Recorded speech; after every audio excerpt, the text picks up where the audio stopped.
Kad bi imala bilo koju supermoć, ja bih htjela letjeti, zato što, ne znam, to mi je nekako najbolje. Kad bi mogao birat koju bih moć imao, ja bih izabrao da mogu biti nevidljiv. Zašto? Zato što niko ne bi znao šta radi. Kad bi mogao birati koju bi moć imao, to bi bilo teleportiranje. Zašto? Jer bi to bilo fora.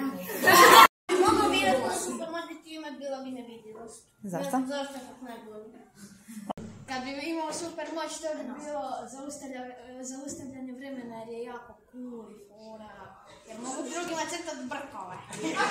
Bilo koju supermoć bila bi da sve što dodirnem da se pretvori u moju igricu koju nemam najviše. Bilo bi najbolje stvar.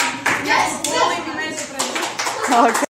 Da bi mogla imati neku supermoć, htjela bi čitati ljudima misli, zato što mogu znati šta ljudi zapravo misle.